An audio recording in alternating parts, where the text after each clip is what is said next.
اور وہ چلان دیے گئے. ہم تو جب جاتے ہیں اور کبھی کہہ بھی دیں کہ جناب ابھی تو ہم ملزم کی طرف سے ہیں اور ابھی ہم نے پولیس فائل کی کاپی لینی ہے، تو عدالتیں ہمیں ایسا دیکھتی ہیں جیسے ہم نے کوئی بہت بڑے جرم کی بات کر دی ہے کہ اکیوز کو کیسے پولیس فائل ملے گی. لیکن یہاں پر وہ باقاعدہ درخواست دے کے عدالتیں پرمیشن دیتی ہیں. یہ چلتا رہا. آج جب عدالت میں سماعت ہوئی تو رانا ثناءاللہ کے جو وکیل ہیں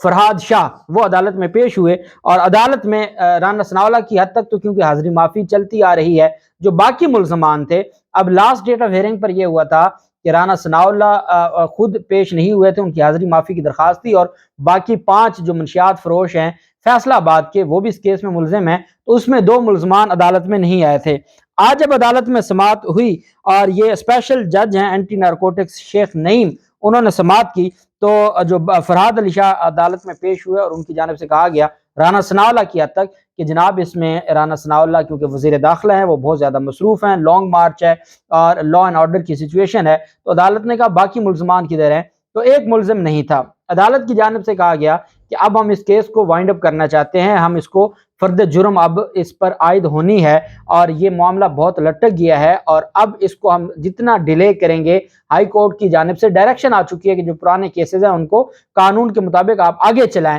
تو اب میرے لیے پاسبل نہیں ہے کہ میں کوئی لمبی تاریخ دوں. بڑی کوشش کی، پچھلے ہفتے بھی ان کی تاریخ تھی، پچھلے ہفتے بھی رانا ثناءاللہ کے کیس پر سماعت تھی، صرف ایک ہفتے کی تاریخ دی. عدالت نے کہا جو ملزم اگلی تاریخ پر نہیں آئے گا اس کے وارنٹ گرفتاری جاری کر دیے جائیں گے، فرد جرم عائد ہو لینے دیں، اس کے بعد بھلے آپ پرماننٹ حاضری معافی دے دیجئے گا، لیکن ایک دفعہ جو کاروائی ہے وہ آگے چلانی ہوگی، اس کے بغیر عدالت نے کہا کیس آگے نہیں چل سکتا. شیخ نعیم نے ان کی ایک دن کی جو حاضری معافی لا اینڈ آرڈر کی بنیاد پر جو گراؤنڈ پر ان کی حاضری معافی کی درخواست دی گئی تھی، اس کی ایک دن کی جو حاضری معافی ہے وہ منظور کرتے ہوئے 3 دسمبر کے لیے تاریخ مقرر کی ہے فرد جرم کے عائد کرنے کی. حالانکہ رانا ثناءاللہ کے لیے 1.5 ماہ سے کم، یہ پچھلی 1 تاریخ سے لے کے اب ایک ہفتے پر معاملہ آیا ہے، نہیں تو یہ 1.5 ماہ سے کم جو تاریخ ہے وہ نہیں ملتی تھی، اور عدالت نے کہا کہ اگلی تاریخ پر وہ ملزمان کے خلاف فرد جرم عائد کریں گے، جو ملزم نہیں پیش ہوگا اس کے وارنٹ گرفتاری جاری کیے جائیں گے. ایسا ہی کچھ ہے رانا ثناءاللہ اور شریف خاندان کے خلاف جو ثانیہ ماڈل ٹاؤن کیس ہے. جب 3 سال گزر گئے ہیں فروری 2020 میں، اور یہ اس دن بھی بات احمد اویس صاحب نے جب لاسٹ ڈیٹ آف ہیئرنگ ہوئی ہے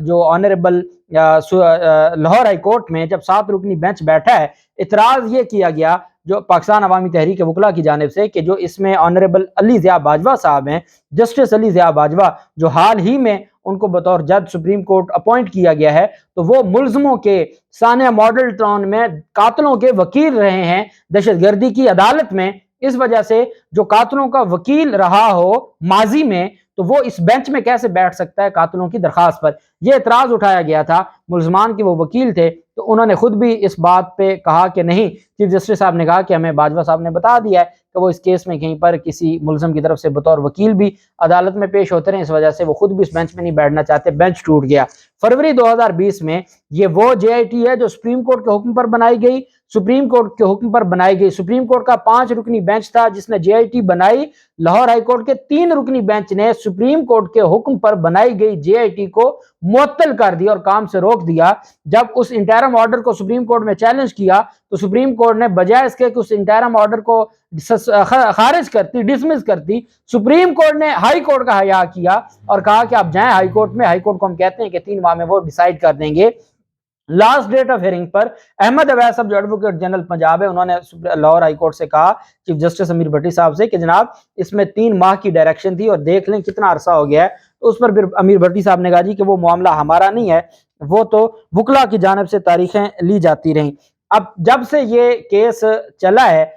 پہلے اس میں جو بینچ تھا وہ سابق جو چیف جسٹس تھے خاص الخاص قاسم خان صاحب، اور ان کے ساتھ 2 آنریبل ججز تھے، ایک ملک شہزاد صاحب اور ایک عالیہ نیلم صاحبہ. یہ 3 رکنی بینچ تھا اور اس کے بعد یہ بینچ بنتے رہے، ٹوٹتے رہے اور بالآخر یہ 7 رکنی بینچ بنا. یہ جو بینچ بنا ہے یہ 7واں بینچ ہے. اب تک 6 بینچ ٹوٹ چکے ہیں ثانیہ ماڈل ٹاؤن کی جے آئی ٹی کے، اور یہ 7واں بینچ ہے. اور اس بینچ میں بھی کیونکہ جو یا کوئی جج صاحب ریٹائر ہو جاتے ہیں جب کیس پر سماعت ہوتی ہے تو 7 رکنی بینچ ہے. اب 7 ججز کا ہر تاریخ پر تو اکٹھے ہونا ضرور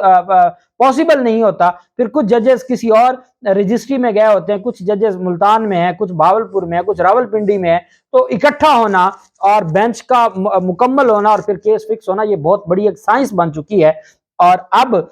لاسٹ ڈیٹ پر جو ایک ہفتہ پہلے تھی تو لاہور ہائی کورٹ نے یہ کہا تھا کہ ہم علی ضیاء باجوہ صاحب کی جگہ پر بینچ میں کسی اور جج صاحب کو شامل کر کے اس کیس کو فکس کریں گے. اب مرزا وقاص رؤوف کو